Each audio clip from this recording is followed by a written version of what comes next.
Bonjour, bienvenue sur Tous en Cuisine avec Seb. On continue dans les coquillages. Moules aujourd'hui, j'avais envie de moules. Et aujourd'hui on va faire des moules au chorizo.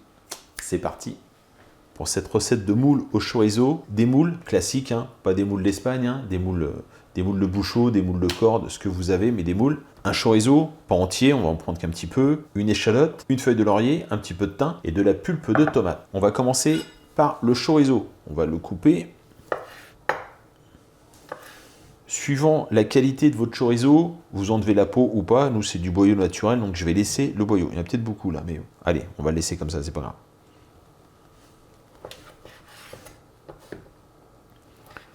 Voilà, on va couper le chorizo assez fin. On va faire des tout petits cubes.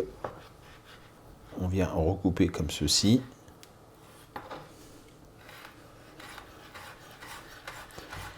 Et après, on vient couper comme ça assez fin. Si vous ne voulez pas vous embêter, vous pouvez le passer au hachoir. Vous mettez quelques impulsions pour avoir des petits morceaux comme ça. Et ça revient à peu près au même. Hein. On aurait même pu le hacher carrément si on avait souhaité. Mais moi, j'ai envie qu'il y ait quand même quelques petits morceaux de chorizo. Donc c'est pour ça que je le fais au couteau. Si vous ne mangez pas de chorizo, si vous ne voulez pas mettre de chorizo, vous prenez du paprika. Paprika fumé, c'est pas mal. C'est un paprika classique. Dans quel cas, il faudra rajouter un petit peu d'huile d'olive. On mettra paprika et l'échalote. Nous, en tout cas, aujourd'hui, c'est chorizo. Donc hop, directement dans le faitout, il est bien chaud. Ça va commencer tout de suite à rissoler. Et dès que ça va avoir rendu un petit peu de graisse, on va rajouter l'échalote.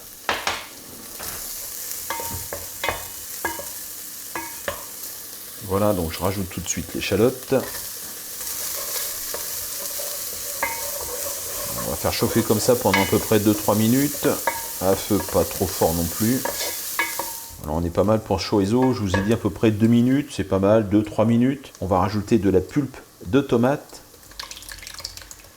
Je vous donnerai les quantités dans la description. On mélange tout ça, on va rajouter les herbes, c'est-à-dire la feuille de laurier.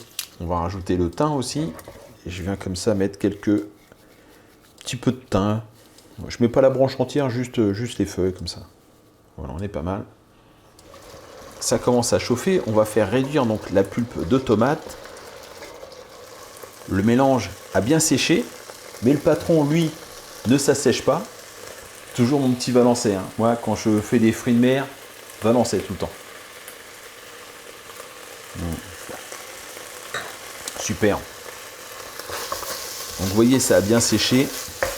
On va maintenant pouvoir mettre les moules.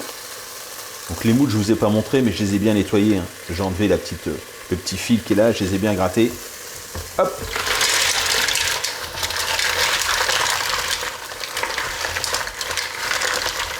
On mélange bien.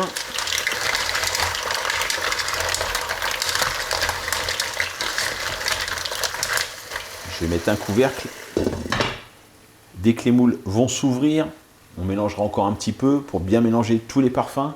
Et ce sera le moment de passer à table. Voilà. Donc, je les ai remués régulièrement comme ça. Et là, c'est super. Là. Alors, elles sont un peu pâles. C'est peut-être la variété, elles viennent d'Irlande. Hein, je vais être honnête. Elles ne viennent pas du Mont-Saint-Michel ou quoi que ce soit. Elles sont un petit peu pâlottes. Un petit peu à l'image des Irlandais. Les Irlandais sont pâles, non? Non, pardon. Les Irlandais sont très sympas. D'ailleurs, on va pas tarder à fêter la Saint-Patrick. Ça approche à grands pas. Allez hop, c'est parti, on va passer à table. Madame a fait des frites. Ah bah voilà, c'est fini. Waouh, je vais pas en goûter une tout de suite, je vais me brûler. Si, j'en goûte tout de suite. Donc il y a des petits morceaux de chorizo, un petit peu d'échalote. C'est super ça.